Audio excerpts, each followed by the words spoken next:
Feels like I'm losing it. I got this brand new life, don't know what to do with it. Oh, I sang all the songs, and every time they prayed, I always played along, played along. I was searching for your face, feeling empty and out of place. It's like I hear what they're saying, but I don't know what they mean. I heard every lesson, but I never got the message until you came along and spoke to me. Everything was black and white, and now it's technicolor, a whole new world of wonder. You put the light back in my eyes. My heart was deaf to breathe into it, made me new before I knew it. You love me back to life. You love me back, you love me back to life. I was searching for your face, feeling empty and out of place, when your gentle whisper found me in the dark. Now I'm looking in your eyes, full of love, full of light. You say all you ever wanted was my heart. Everything was black and white. Boleh bilang ke kiri kanannya, kamu cute banget hari ini loh. Kamu cute banget. Oke, tepuk tangan buat kita semua dong teman-teman. Oke, silakan duduk. Ada sebuah statement yang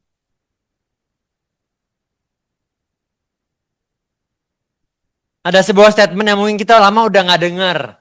Oke, mungkin kita kelupaan, tapi ini sebuah mantra yang kita ada di Legacy dan saya harapin ini boleh jadi sebuah kata-kata yang Anda terbiasa lakuin ini di rumah sama istri, sama anak-anak, bahkan sama orang tua. Kalau lu berani kayaknya keren banget nih sama orang tua. Oke, ada 3 buah kata yang ada di Legacy.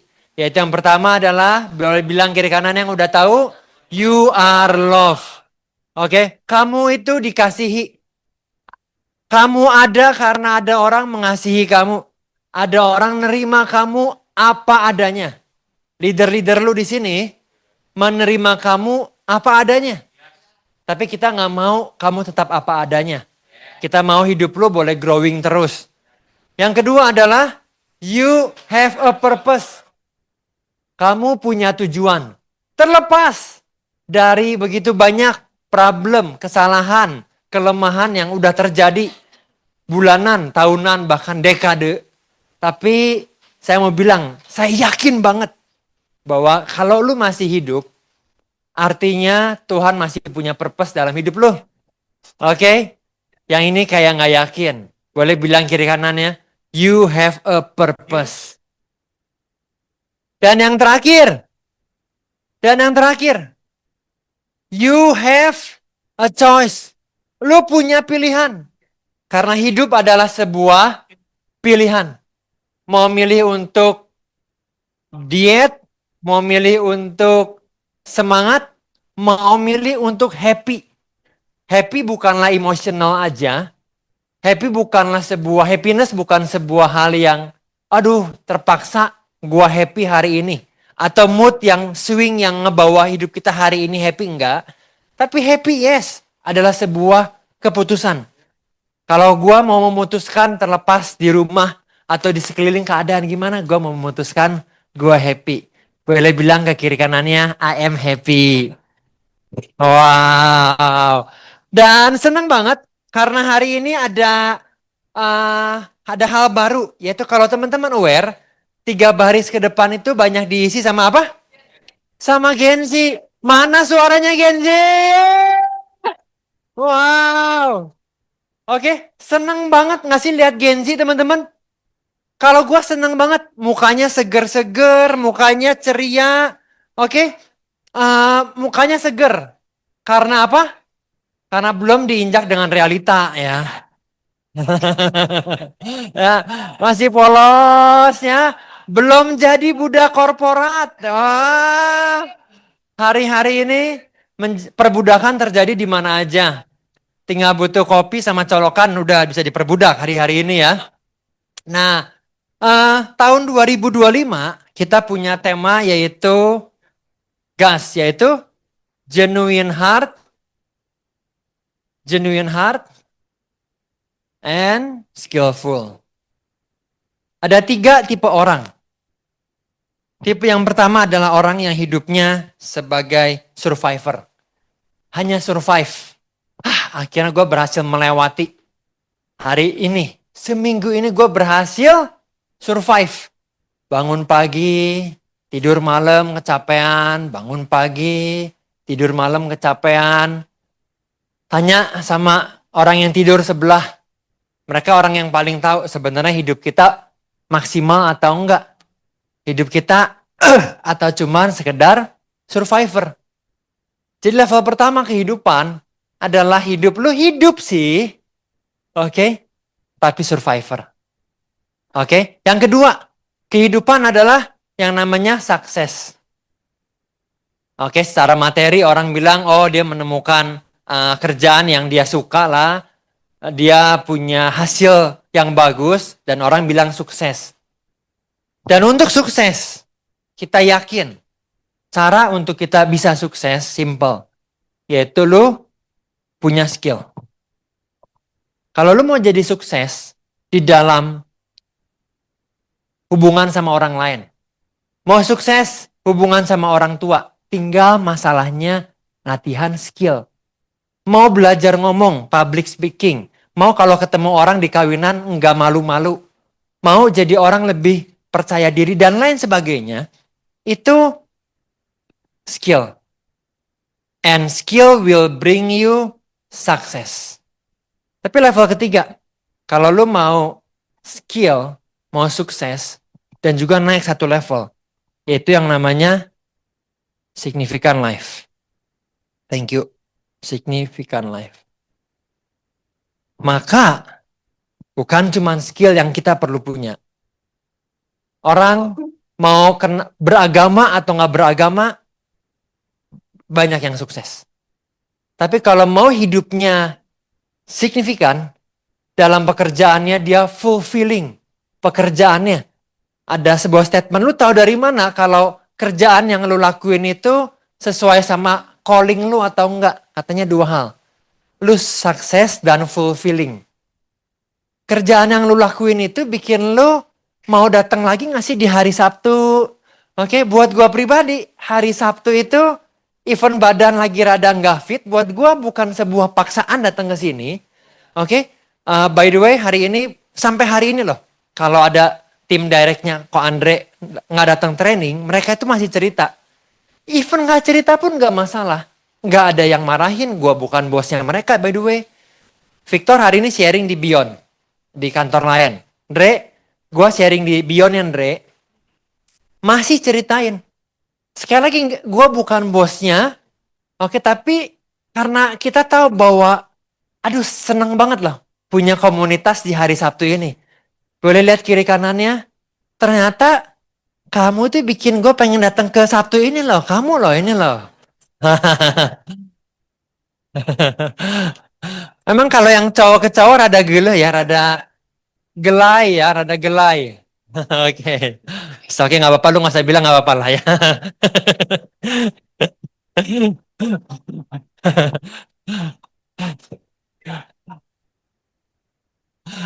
Nah, untuk kita skillful di area kita, maka skillnya, oh deketin Ci Indri, pinter, pilih.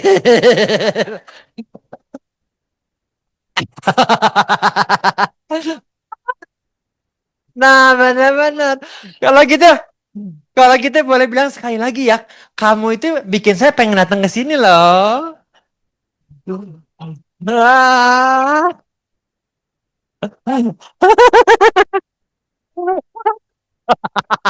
Lucu banget. Oke. Nah, skillful di area kita.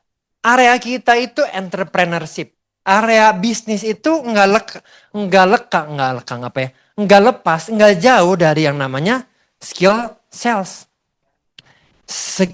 Skill untuk kita meyakinkan, communication skill, orang di luar sana, kalau teman-teman mau belajar cari bukunya, cari aja selling skill. Maka lu bisa punya sebuah genre yang mudah untuk lu tahu. Oke, tapi inilah hari-hari yang kita lakuin. Dan please, jangan alergi sama yang namanya sales people. Karena everyone is selling something. Bener? Apakah dia orang tua? Orang tua selling something. Dia selling supaya anaknya mau ikutin apa yang dia mau. Pagi ini saya rada gagal. Tadi ngomong sama Yoke, aduh gue rada gagal. Selling sama Efron untuk lakuin obey sama papahnya. Sehingga gue ngomongnya perlu rada keras sedikit. Di mobil bahas, ya lain kali gimana ya non ya. Oke, ketemu caranya lah. Dicobain lagi cara yang lain. Orang tua, kepala daerah, salesperson bukan? Tentu saja. Jawa Barat keren banget menurut gua. Ya, Pak siapa? KDM. Ya, IG-nya begitu bagus banget. Dan dia bilang apa? Ini Kang Deddy, yang ini nggak mau jualan nih Kang Deddy nih. Dibawa aja nih ke barak Kang Deddy. Bawa aja ke barak nih. Nah, misalnya dia selling something. Betul? Kepala daerah, orang dagang, pasti banget dia paling dagang banget. Orang dagang, dagang banget. Terus siapa lagi? Presiden. Hari ini kalau teman-teman lihat Bloomberg TV, ya. Trump, apa yang dia omongin? Tarif. Ya, tarif itu artinya dia jualan tuh. Orang mau masuk ke Amerika, kena tarifnya lebih besar. Besi naikin 50% dari 25%. Pak Trump datang ke Indonesia, satu yang dia highlight. Apa namanya teman-teman? QRIS. Ya enggak? Dia enggak mikirin soal budaya, soal enggak jualan. Bahkan presiden pun isunya adalah selling. Dia bisa perlu salesperson. Jadi jangan alergi dengan yang namanya sales. Karena semua dari kita, oke, memang perlu jualan. Semakin lu ada di bidangnya, nah ini bagus banget nih. Ya, statement yang bagus banget. Sales guaranteed to work. Orang-orang yang terbiasa di sales itu digaransi punya kerjaan. Oke, dengan semua AI yang baru, ada yang sekarang Google bikin apa? VO3. FO3 apa VO3? VO3 ya. Bikin video udah tinggal pakai prompt doang, videonya gila banget. Oke? Jadi Cindy perlu cari ini ya, ide yang bagus loh Cindy ya sama Valen. Pasti mereka luar biasa, dua-duanya luar biasa. Oke? Tapi bikin video hari ini tinggal ketik prompt. Udah keren banget. Tinggal bayar $250, Indonesia masih nggak bisa pakai VPN mau nggak mau. Tapi artinya kalau kita jualan is guaranteed to work. Nah itulah yang kita lakuin. Di perusahaan, income yang paling besar, yang besar banget ngalahin. Jauh lebih banyak daripada area yang lain adalah orang-orang sales.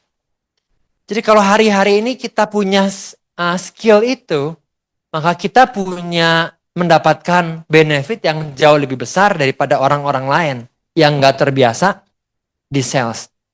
Nah, skill apa sih teman-teman yang kita lakukan yang ada di Prudential? Teman-teman mau tahu? Mau tahu atau mau tahu banget teman-teman? Kalau kita udah sangat terbiasa sama yang namanya selling skill. Pertama dari namanya apa teman-teman? Prospecting. Setelah itu approach. Oke, setelah itu presentasi lah ya. Oke, dari presentasi entah HO dulu, entah trial closing dulu, in between lah gitu ya. Trial closing, HO di sini, terus referral dan balik ke prospecting, kurang lebih gitulah. Oke? Nah yuk hari ini kita bahas. Kalau kita mau punya skill yang bagus untuk boleh ada di bisnis ini, kira-kira skill apa aja sih yang kita perlu punya? Karena kalau kita nggak terbiasa sales, kita nggak terbiasa approaching sama orang, maka jangan-jangan rekening kita kering, kayak kulit saya yang kering. Jadi kita perlu terbiasa terus-menerus buat jualan. Bilang kiri kanannya, yuk kita belajar bareng. Tahukah Anda, referral, trial closing, HO, presentasi, approaching, prospecting. Yang paling mudah. Skill yang paling mudah untuk lu pelajarin. Yang mana? Angkat tangan, tenang aja, nggak ada salah atau benar. Paling mudah prospecting. Paling mudah apa lagi? Presentasi. Fit? Put? Presentasi. Aldi? Presentasi jawabannya benar. Yang paling mudah, kadang-kadang kita bikin yang paling nggak mudah. Sebenarnya yang paling mudah adalah skill buat presentasi. Caranya jelas, tinggal ikutin skripnya jelas, omongin sesuai. Menurut banyak orang, tentu aja mungkin pemahamannya rada ada beda-beda, nggak masalah. Tapi ternyata presentasi itu banyak orang bilang ini justru skill yang paling mudah. Yang tinggal lu dateng, bisa dipelajarin, ketemu orang, caranya ini PowerPoint, presentasi paling mudah. Lakuin 10 kali, lu akan terbiasa. Oke, lakuin 8 kali, lu akan terbiasa. Gue punya partner baru, gue dengerin, wah ini udah 95%. Bagus. Oke, ceritain PowerPoint bagus. Oh, paling mudah memang yang namanya apa teman-teman? Presentasi. Apa itu prospecting?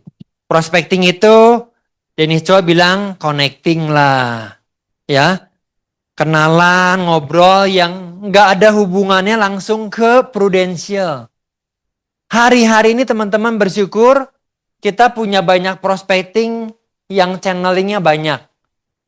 Buat ngajakin partner-partner baru ada namanya Cyclic, ada Klimis bikin bagus banget, untung ada Jovian bikin Klimis sama Revin, asik banget sama Rian. Oke, semangat, bagus. Minggu kemarin atau minggu ini? Oh minggu ini, minggu depan. Pertama kali nanti Legacy udah ada pedal class juga. Ya, untung Cici Adri, Koko Riko bikin udah ada 3 grup kalau nggak salah ya. Ada 3 grup sama coachnya. Latihan pedal. Itu apa? Simple. Buat prospecting. Buat kita punya kenalan baru yang kita bisa kontak. Hey, apa kabar? Gue mau ngopi sama lu dong. Pada akhirnya. Nah, saya pribadi, gue merasa dari ini, mana sih yang Andre rasa gue paling bagus? Saya jualan nggak begitu bagus, banyak yang jauh lebih hebat di sini. Tapi mana sih yang saya rasa saya itu paling bagus lah menurut gue? Menurut saya itu approaching.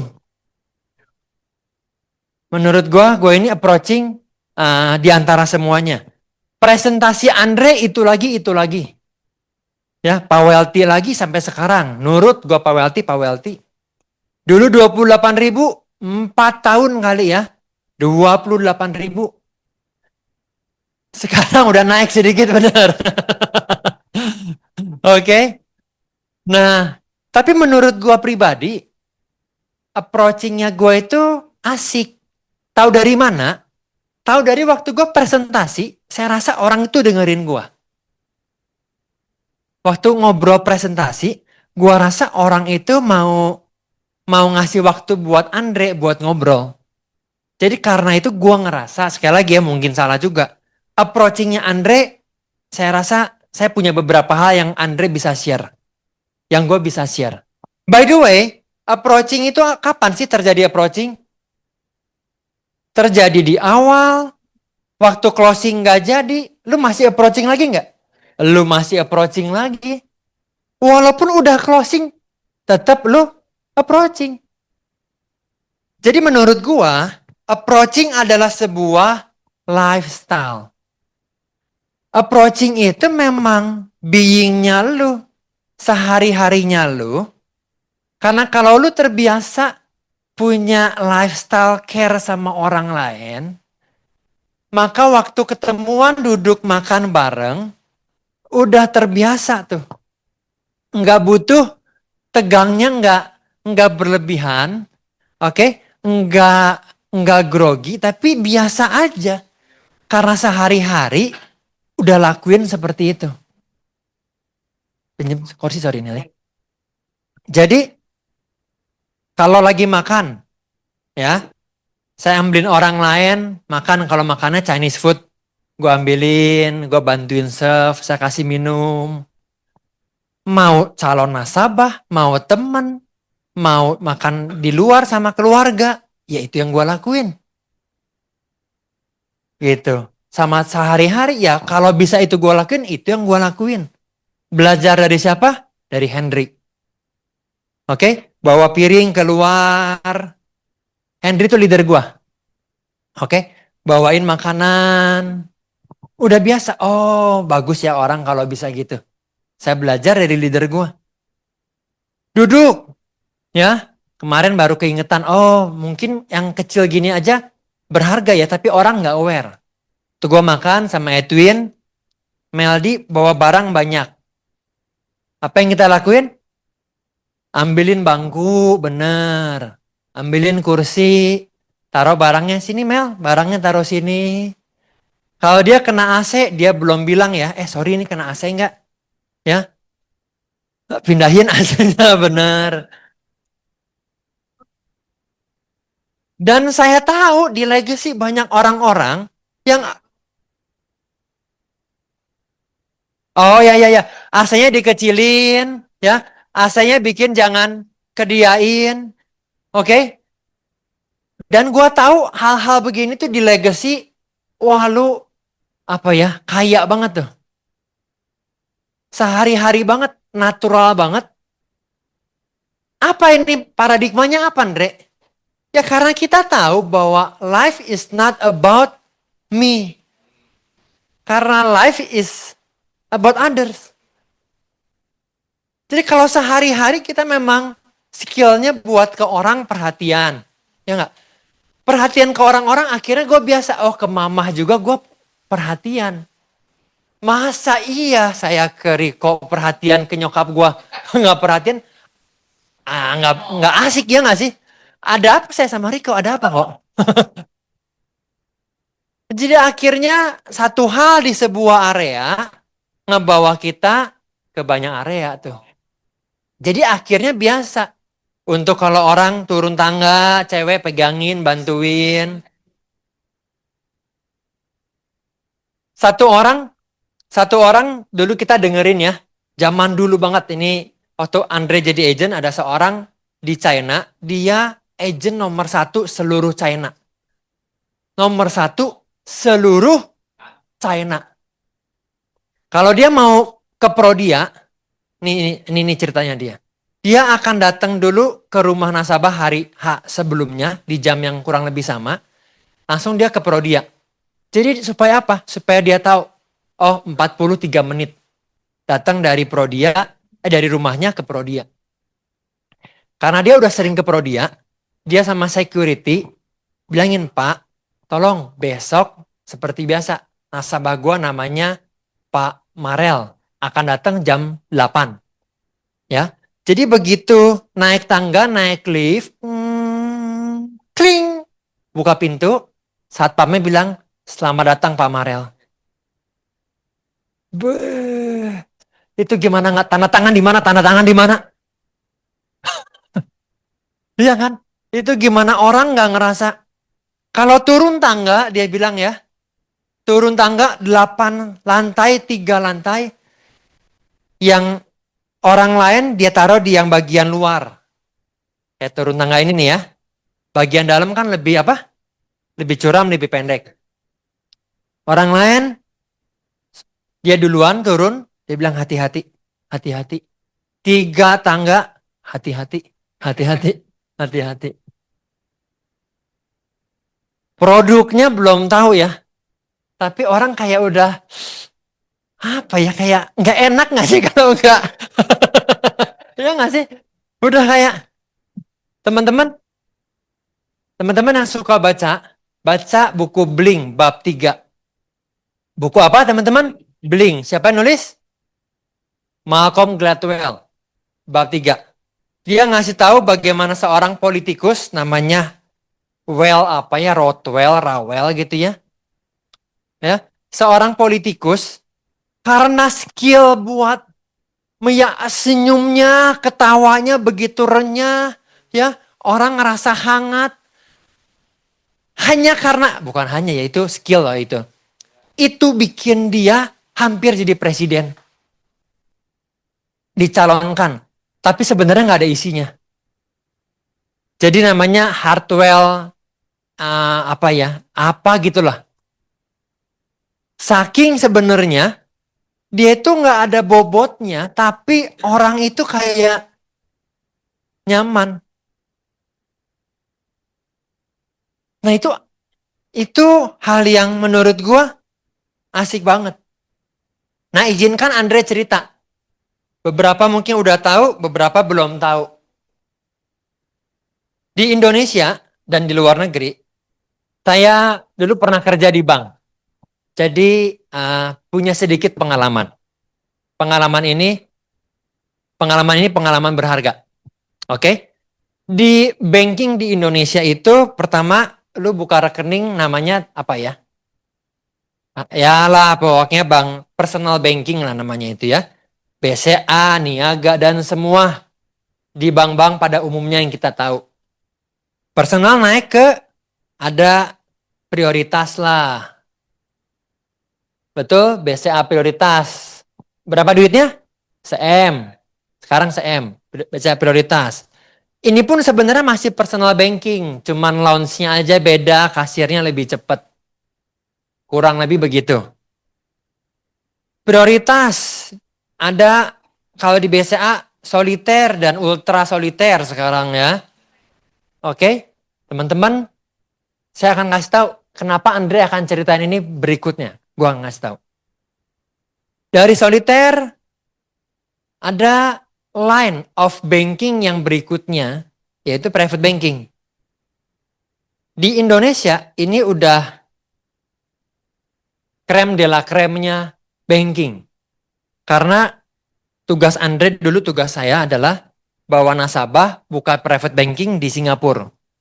Kalau dia mau nasabah private banking, dia buka rekeningnya adalah 3 juta US dollar. 3 juta kali sekarang 16.000 berarti sekitar berapa ya? 40-an M. Buka rekening. Dia perlu punya aset liquid 17 juta US. Nggak termasuk bangunan, ruko, rumah, properti nggak. Aset liquidnya doang 17 juta. Berarti sekitar 250 M. Aset liquidnya. Baru dia boleh buka private banking. Oke. Di atasnya private banking mungkin sekarang ada, belum populer di Indonesia. Ada yang tahu namanya apa?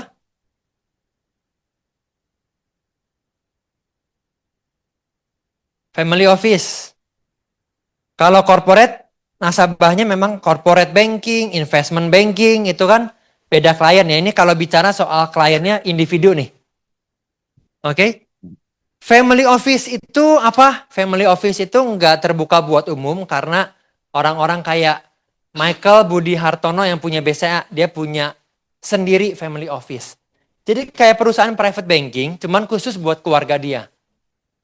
Oke? Paling besar teman-teman kalau cek di online ChatGPT, paling besar Walton yang punya, Sam Walton itu yang punya Walmart di Amerika.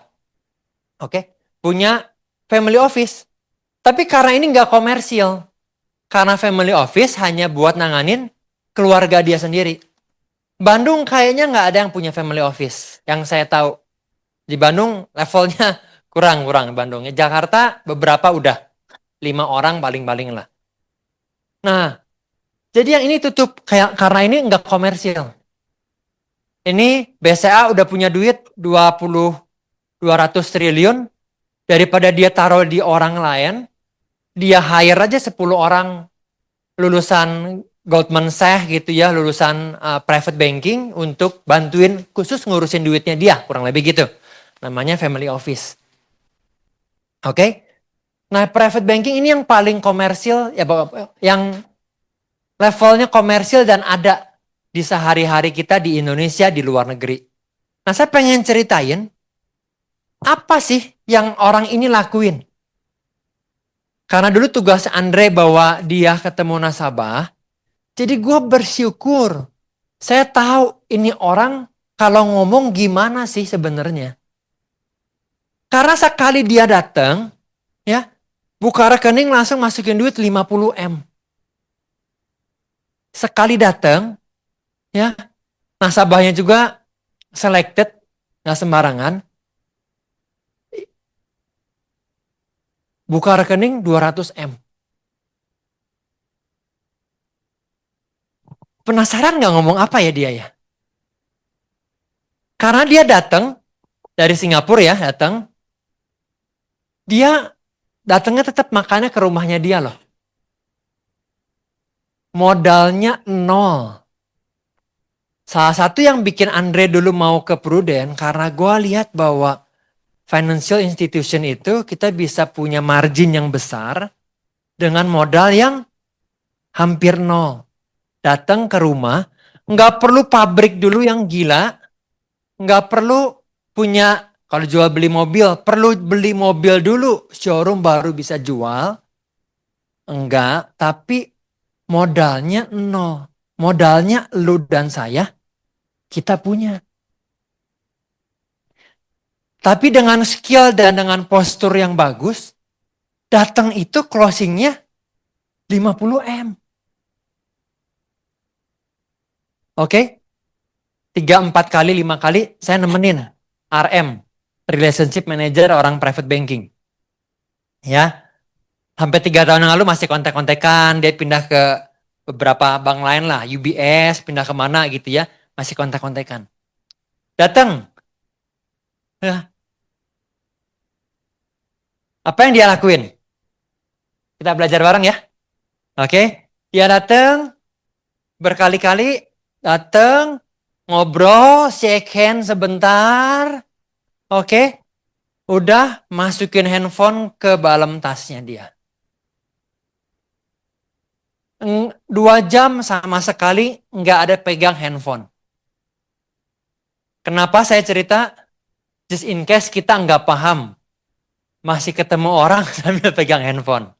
Ya, ini, aduh ini no-no sekali nih. Handphone taruh dalam tas, 2 jam ngobrol. Postur duduknya asik, ngobrol santai. Kalau kamu mau terlihat dapat dipercaya, baju yang kamu boleh pilih cuma 2 warna katanya. Putih dan biru. Bener. Oke? Karena putih dan biru nggambarin lu itu tulus. Oke? Jadi warna bener, pakai warna netral. Perlu warnanya jangan yang grafik. Kayaknya sekarang udah nggak zaman ya pakai grafik. Anak gue teenager masih grafik, tapi butuh yang masih netral. Butuh warnanya yang netral. Oke? Seperti perasaan doi ke kamu. Oke. Putih dan biru. Cowok terutama. Nah, cowok saya lebih bisa ngasih tahu. Cowok ketemu nasabah di Bandung, ya. Minimum kalau lu deket dan dia suka pakai polo shirt, lu boleh pakai polo shirt. Kalau enggak jangan. Lu butuh pakai kemeja kah, pakai outer kah, pakai kaos? Menurut gua di Bandung nggak boleh. Teman-teman di Jakarta, polo shirt menurut gua nggak oke. Karena di Jakarta orang lebih dress up. Ya kan? Orang lebih pakai jas, pakai dasi. ada corporate style begitu. Jadi kalau di Jakarta minimum lu pakai kemeja. Tangan pendek masih lebih oke. Tapi pakai kaos lari gitu ya, aduh jangan banget. Pakai yang netral. Celana, celana mau yang Uniqlo lah masih oke, jeans masih oke.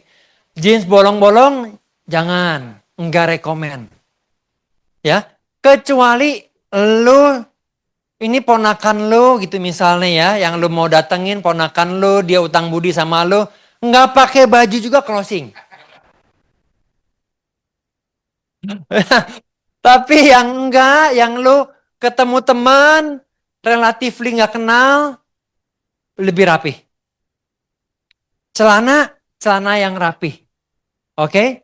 Pakai sepatu wajib, wajib cowok terutama.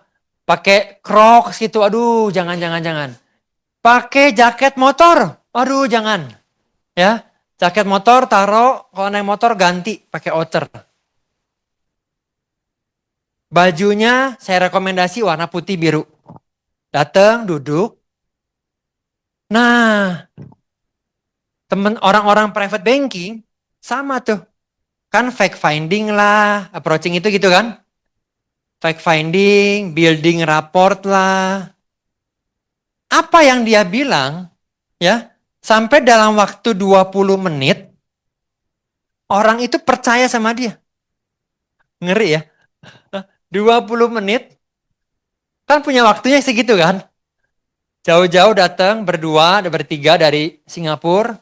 20 menit, orang itu calon nasabah perlu percaya sama dia. Sejauh ini semua yang gue rekomendasiin, ambil semua. Private banking. Jadi 20-30 menit, ternyata cara-caranya, ya ini betul.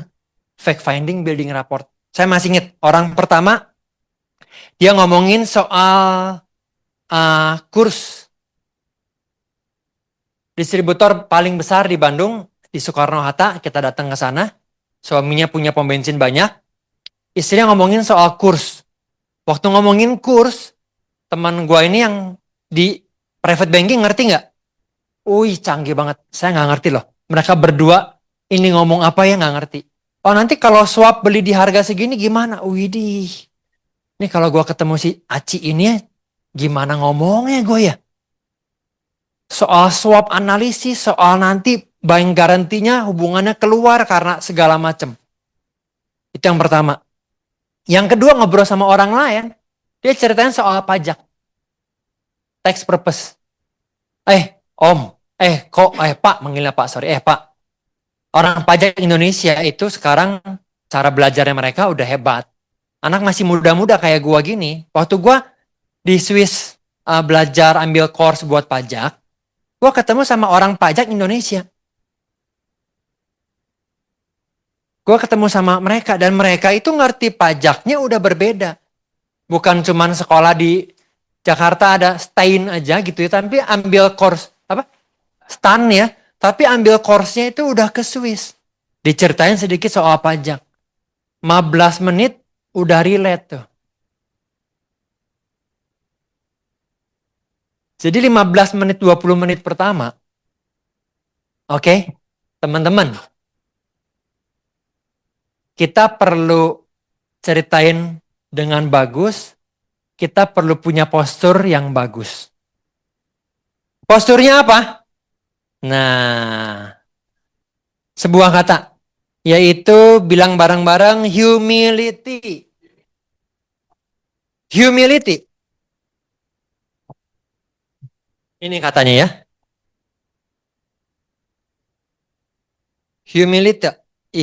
Humility isn't about thinking.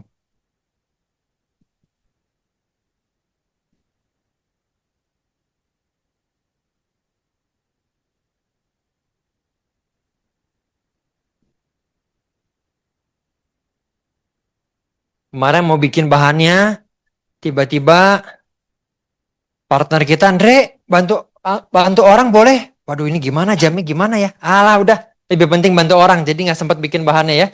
Nggak sempat bikin PowerPoint-nya. But about thinking,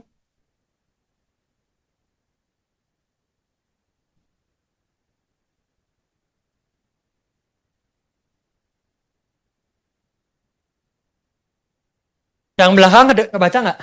Kok Erik? Humility.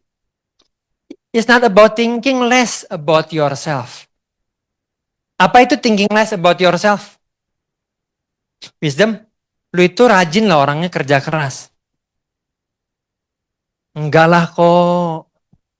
Aduh saya mah belum ada apa-apanya. Lu bagus loh. Tahun kemarin minggu ini bisa ketemu 10 orang. Aduh saya mah belum ada. Itu bukan humility. Humility itu enggak merendahkan hidup kita. Kalau gue berharga, kalau gue punya tujuan yang bagus, lu perlu confident. Lu bagus ya, beratnya turun 7 kilo. Enggak lah, yes, aduh, bersyukur nih udah ada effortnya nih misalnya. Jadi humility isn't about thinking less about yourself. Tapi humility itu enggak sering-sering ngomongin soal diri sendiri. Oke? Humility itu bukan kalau sombong itu kalau kita ketemu orang, ketemu bahasan orang lain, dan lu denger kata yang paling sering diomongin adalah saya. Nggak asik. Ya. Begitu datang, lu perlu pastikan ngobrol sama orang. It's not about me. Oke? It's all about him. Waktu lu ngobrol, lu perlu tinggalkan ya. Mau closing, mau ke China kek. Sebelum ketemuan boleh lu mikirin ini gimana China ya. Tapi begitu datang, lu bener-bener perlu all out.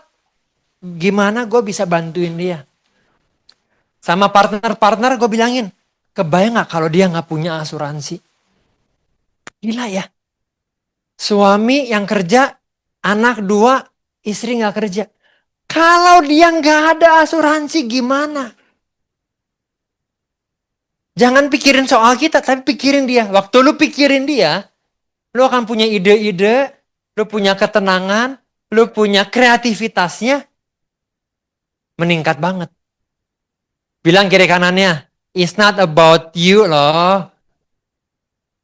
Oke, bilang ke kiri kanannya, juga bukan soal kamu loh teman-teman. Oke.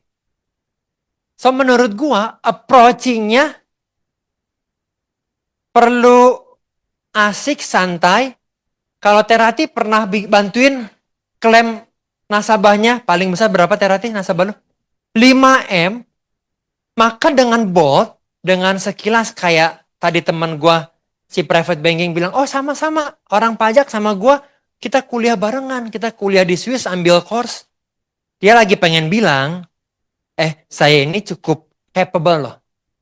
Tapi caranya asik gitu loh. Ya kan, caranya asik. Kita bersyukur ada di Prudential, boleh bantuin nasabah.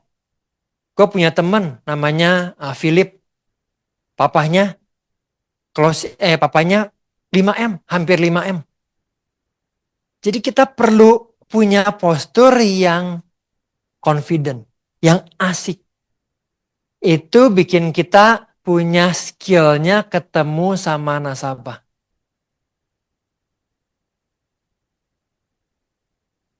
Dapetin sesuatu nggak teman-teman? Kadang-kadang mudah kalau cerita yang emosional itu mudah. Tapi kalau mau cerita yang skill, sebenarnya ini dibutuhkan. Tapi yang udah denger saya tahu kadang-kadang ngerasa, oh gue tau lah cerita ini gitu loh. Tapi padahal ini sangat praktis kalau kita lagi mau belajar yang namanya skill. Boleh bilang kiri kanannya skill and genuine heart. Oke. Ketemuan, outfitnya perlu rapi, gesturnya gimana? Ya, waktu lu ketemuan, di rumah sama suami lagi problem. Oh no, gitu ya. Di rumah sama pacar lagi di ujung ya. Anak lagi nggak tahu di mana, tapi begitu lu ketemu nasabah, ketemu keluar sana, lu mau bantu dia, oke? Apakah ini sangat nasabah sentrik? Enggak juga. Kalau lu terbiasa ketemu nasabah, fokus sama nasabah, maka lu punya kapasitas. Waktu ketemu anak, fokus sama anak.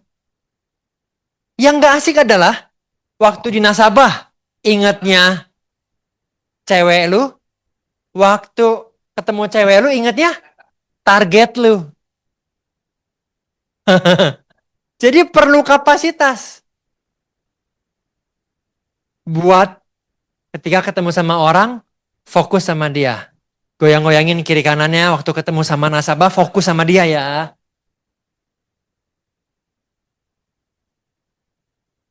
Ada Andre pernah cerita satu orang ini 2 tahun yang lalu kurang lebih.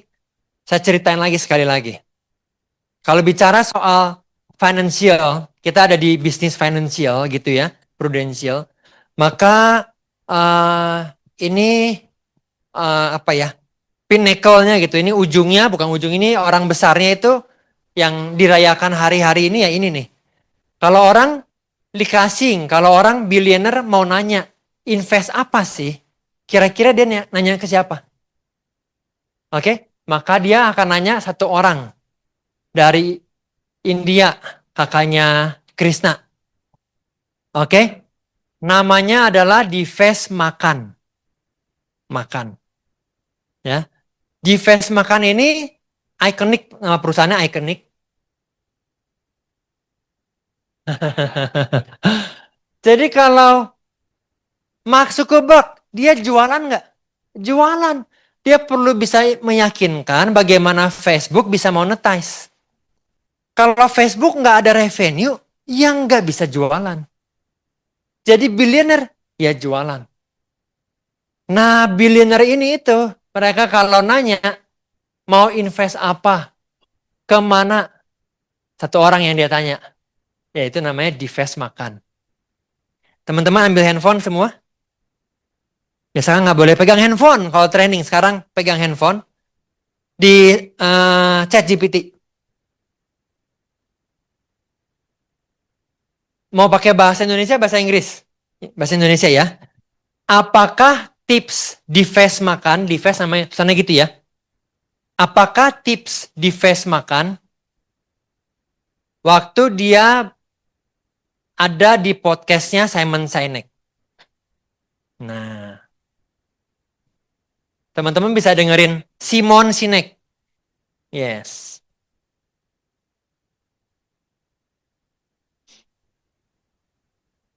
Lu boleh baca sih.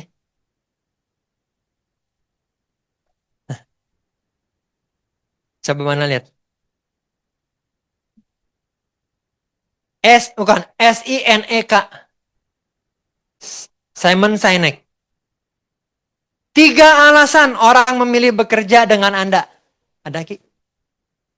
Ketemu nggak lo? Pakai AI kayaknya pakai ChatGPT lebih. Perplexity boleh.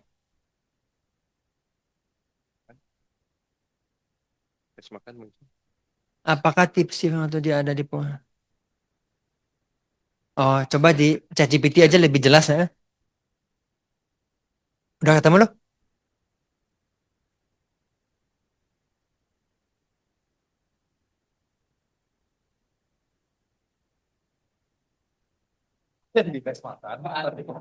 Ini nih, 3 alasan. Oke, Monik bacain 3 alasannya apa aja? 3 alasannya adalah orang memilih untuk bekerja dengan Anda karena 3 alasan. Pertama, mereka menyukai Anda. Kedua, mereka Jadi kalau lu ketemu orang, mau urusannya ambil premi 10 juta atau 1 M, yang pertama, orang yang lu ketemu sama kamu, dia itu perlu suka sama kamu. Cara ngobrolnya, kenapa outfitnya perlu nyambung. Karena dia ketemu banyak agent, outfitnya rapi. Kenapa kok ini pakai celana pendek? Dia rada bingung nih di kepalanya dia. Betul kan? Jadi yang pertama apa teman-teman? Suka sama kamu. Kalau dengerin oke. Nah di legacy gue tahu ini kita ini bagus banget lah menurut gue ya. Yang kedua, Mon, Kedua, mereka mempercayai Anda. trust. Yang kedua punya apa teman-teman? Trust. Saya nggak rekomen di legacy ketemu orang pakai bohong. Nanti ada leader dari luar suka datang dan dia bilangin, oh kalau ngobrol sama nasabah bohong dikit aja nggak apa-apa. Nah di sini jangan-jangan, ya. Aduh nggak jangan-jangan. Saya punya tim zaman dulu datang partner baru, terus dia ketemu sama nasabah. Oh iya, lu ngomong apa? Gue penasaran. Lu ngomong apa ke nasabah? Iya gue bilang, Ci, saya itu baru bantuin klaim di rumah sakit ini. Deket sama rumah lu. Gue mampir ke rumah lu sekalian. Bantuin klaim. Orang ini agent baru gitu ya, bantuin klaim dari mana? Dari mana lu bantuin klaim? Enggak, dulu gue diajarin. Katanya kalau mau ketemu nasabah, bilang baru bantuin klaim. Emang lu baru bantuin klaim? Enggak sih kok. Aduh, itu enggak asik. Asik itu gayanya gimana? Asik. Nah itu enggak asik. Ya, jadi jangan lakuin.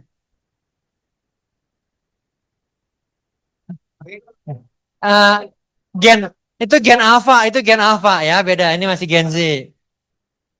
Oh, nggak ada yang tahu ya. Oke, jadi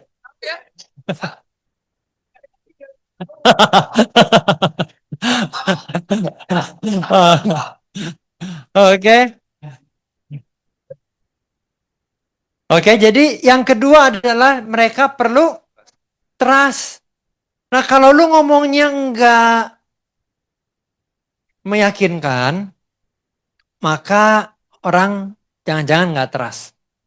Ngomong santai aja. Kalau dia lagi ngomong, lu dengerin. Nah, kemarin bantu orang temenin tim gitu, bantuin Edwin. Oh kok ternyata kalau gue baru belajar, kalau dianya lagi pergi dulu, dia bilangnya Edwin bilang, lu stop dulu. Oh iya iya, gue pikirin udah kebiasaan. Tapi kadang-kadang yang belum biasa mungkin waktu istrinya pergi tetap ngomong. Padahal suaminya bilang gini nih, udah dah yang mutusin mah gue. Tapi dari masuk saya ke rumah pertama kali, yang cerewet, banyak ngomong, cerita apa istrinya. Gue nggak yakin ini yang mutusin suaminya nih. Merasa. Waktu lagi cerita di tengah-tengah hampir beres. So kok Andre, jadi buat kita butuhnya apa? Yang bilang gitu siapa? Istrinya yang bilang gitu. Oh jelas sekali ini memang yang mutusin istrinya sebenarnya. Jadi kalau istrinya lagi, anak lagi keluar, ya hold. Tahan dulu. Terus dia bilang apa? Sok terusin. Gak apa-apa. Aduh cicinya lagi sibuk, gak apa-apa. Tungguin aja bentar. Cicinya gimana? Ya, biasanya dia akan datang lagi. Gitu. Nah, apa, Ci? Oke, Ci. Gua lanjutin ya. Sampai di mana tadi, Ci? Gua perlu make sure apa yang terakhir dia dengerin. Kan bukan fokusnya ke gua, bukan. Fokusnya apa yang terakhir dia dengerin. Apa, Ci, yang lu terakhir dengerin, Ci? Sampai di mana, sorry, tadi? Dia ceritain, oh oke. Ceritain. Dan yang ketiga, apa, Mon? Yang ketiga, mereka menganggap Anda pintar. Nah, perlu pintar nggak? Nggak perlu, Mon. Yang penting adalah dia menganggap kamu pintar. Oke? Ngeri. Si divest makan ini ratusan triliun kalau orang invest sama dia lah. Ratusan triliun. Karena FOMO, karena waduh ini ada sebuah. Nah, kalau kita punya skill, ya, maka success is the result of our skill. Maka lu gak akan pernah miskin sebenarnya kalau lu punya skill buat sales. Ngobrol, asik, santai, tunggu dulu. Nah, saya percaya leader-leader lu itu yang udah jadi AAB, udah jadi AB, mereka itu punya skillnya. Jadi teman-teman partner, waktu leader lu bantu orang, goals-nya apa teman-teman? Goals-nya bukan closing. Goals-nya lu dengerin dia, oh ngomongnya gini, oh ceritanya begini ya, oh flow-nya, oh senyumnya, oh kalau ditanya soal klaim gimana? Kalau lagi jelasin, tiba-tiba dia error. Nanyanya, oh Prudential mah nggak bayar klaim. Apa yang kita lakuin? Senyum, Ci. Wah ini pertanyaannya bagus, Ci. Oke, wah ini pertanyaan bagus. Saya jawab setelah Andre beresin ini boleh, Ci? Karena kalau dia nanya kemana, kita ikutin. Nanya kemana, ikutin. Wah, liar. Jadi waktu dia nanya, nah ini semua ada skillnya. Dan leader-leader lu itu punya kapasitasnya, leader-leader lu itu punya caranya. Jadi lihat leader lu yang ada, lihat leader lu yang ada. Oke, sambil kasih gini, ajarin gua ya, ajarin gua ya. Oke, Jovian ada Putri loh, leadernya loh. Ya, cie. Uh. Jadi bajunya perlu, outfitnya perlu gimana teman-teman? Perlu rapi. Oke. Oh, gua mah bukan bajunya lusuh, cuman gaya gua aja yang vintage, nggak boleh.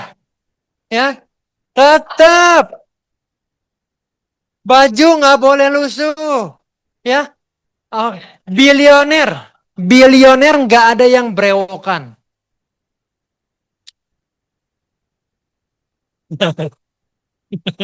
Ya, lu liatin ya foto-foto bilioner, Times Magazine atau News Media Magazine bahas. Kenapa bilioner nggak brewokan?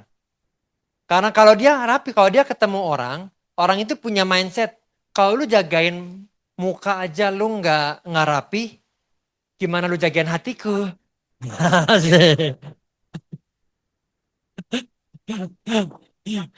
Oke. Nah, 5 menit terakhir. Caranya gimana? Zuckerberg, Jeff Bezos, Elon Musk, ya. Nah, gua nggak, pokoknya dia si Times itu ngebahas tuh, oke? Ngebahasnya apa? Si private bankers ini mau dengar teman-teman? Ih, kita mah udah biasa banget lagi. Dia ngebahas ini datang, udah ngobrol 20 menit. Kok Pak manggilnya Pak? Pak, jadi banyak lain yang kita bantuin di private banking. Kita bikinin orang punya trust. Oke? Trust itu sebuah jenis model, sebuah produk di mana orang itu taruh semua duitnya di perusahaan trust yang dia bikin, PT ABC di Cayman Island, di British Virginia Island, sehingga semua asetnya yang dia punya itu bukan asetnya dia, tapi asetnya PT. Sehingga apa? Sehingga waktu dia meninggal yang pertama, itu nggak kena pajak, nggak kena biaya balik nama. Karena ini aset perusahaan. Jadi nggak kena BBN, biaya balik nama. Beberapa negara itu punya kebijakan warisan itu gede. Taiwan 40% kalau nggak salah. Jadi punya trust, lu nggak kena pajak. Jadi line-nya si private banking itu dia bilang dia punya trust. Oke, kalau Pak nasabah lah ya, Pak Revin mau beli mau beli di Manhattan mau beli properti kan butuh financing. Siapa yang ngasih jaminan bahwa lu itu punya duit? Kalau lu mau auction, lelang di galeri di Hong Kong, namanya apa? Christie. Kalau lu mau ambil barang di Christie, siapa yang ngasih jaminan bahwa waktu lu angkat tangan beli 100 M? Duit dari mana ini? Itu private banking semua yang ngurusin. Oke? Nggak bisa 100 M, duit dari mana gitu kan? Nah, itu yang ngurusinnya private banking. Nah, Pak, salah satu yang sering kita urusin. Nah, ini ceritanya dia, jualannya dia nih. Banyak perusahaan yang kita bantuin, kita udah pakai ini 10 tahun yang lalu. Banyak orang yang kita bantuin, kayak Bapak ya sekarang punya usaha bagus, ya. Usaha yang punya adik sama kakak mulai. Waktu lu masih berdua mulai, Bapak mulai sama adik. Semua berjuang bareng, semua dikerjain bareng. Biasanya apa yang terjadi? Istri nggak ikutan. Karena apa? Karena kalau istri ikutan, aduh nggak enak lah bawa spouse istri ke perusahaan, nggak enak. Udah perusahaan besar, aset ada triliunan, udah punya anak. Si Bapak A dan Bapak B. Bapak A suatu hari dipanggil Tuhan meninggal dunia, Pak. Oke? Bapak A cuma punya anak satu, anak tunggal. Wisdom namanya, contoh. Ya. Wisdom bilang bahwa papanya Wisdom A meninggal. Betul? Perusahaan anggap punya 1 T. Papanya Wisdom punya aset 50%. Wisdom bilang sama uncle-nya, Uncle B, Uncle. Kalau saya itu nggak suka, Uncle, buat bantuin di pabrik kayak begini. Gue sukanya, gue buka galeri lukisan aja, ya. Gue sukanya buka fokus di orkestra lah. Ya, udahlah Uncle, daripada saya bantuin Uncle malah pusing. Bener ya? Saya tahu Papa punya share 50%. Udah, share-nya Papa, saya ambil aja. Take out cash-nya 40% buat saya.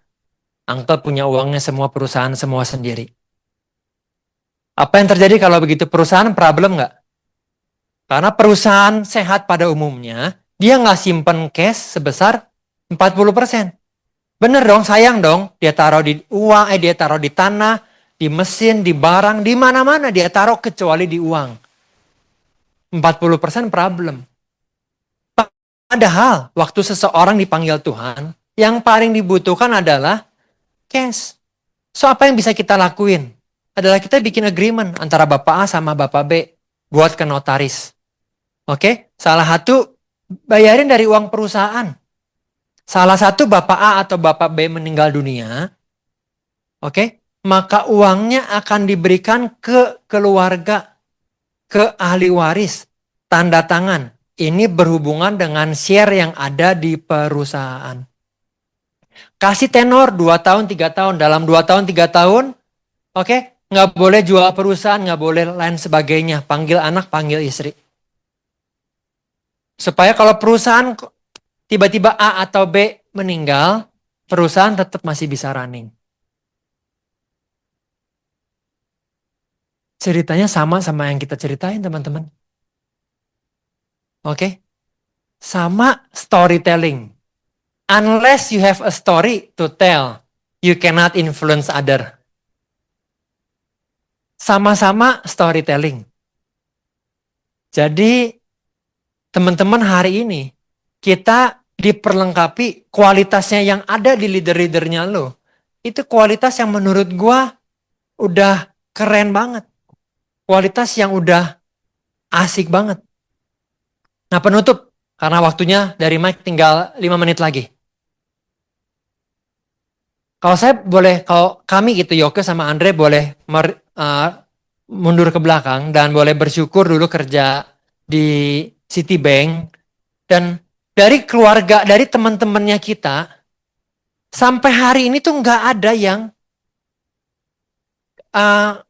nggak kerja, masih kerja di bank. Yang saya tahu semuanya pertemanan kita zaman itu ya, masih kerja di bank. Nah, saya nggak tahu teman-teman mungkin backgroundnya beda sama kita. Cuman kita punya hari-hari ini, punya waktu, punya aset, punya keleluasaan dan banyak privilege hari-hari ini.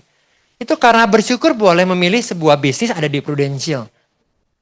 Dan hari ini hanya Prudential bisnis kami yang kita lakuin dengan semangat sehari-hari. Tapi kalau pertanyaan ditanya, kenapa ya? Kok boleh punya kesempatan? Salah satu kena yang bikin gua mau ke Prudent adalah Salah satu nasabah private banking, pekerjaannya adalah agen asuransi. Jadi itu membukakan pikiran gue tuh. Zaman dulu leader gue Henry suka ngajakin ceritain bisnisnya bagus, bisnisnya bagus. Buat gue mah nggak begitu bagus lah, bagus mah ini chemical ya, gue ngeliatin edan duitnya. Tekstil gue ngeliatin edan duitnya. Walaupun gue nggak tahu bisa kesana gimana caranya. Tapi satu nasabah private banking saya tahu dan dia nasabah adalah agen asuransi. Saya tanya sama anaknya, lu papa ngerjain apa? Oh fokus agen asuransi.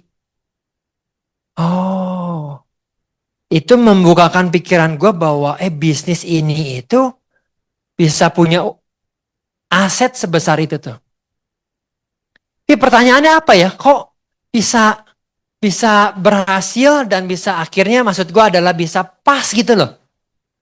Maka saya nggak lupa. Sering banget seperti biasa. Kalau lagi kerja, saya ke lantai 3 di tengah kesibukan. Kerja sebagai karyawan, hektik, targetnya edan. Tapi gue duduk di mobil, ambil waktu sejenak, saya doa, Tuhan, kayaknya ada yang lebih hebat ya di hidupnya ini daripada gue kerja di sini di perusahaan dulu gitu ya.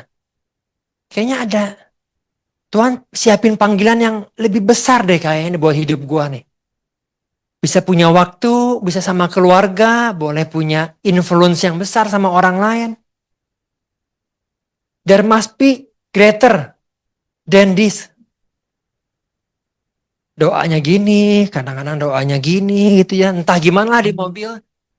Tapi yang gue tahu pasti Tuhan. Saya tuh, aduh Tuhan gila gue gak mungkin, gue gak mau Tuhan. Dengan keadaan semua yang saya punya hari ini, saya gak mau hidup hanya begini-begini Tuhan.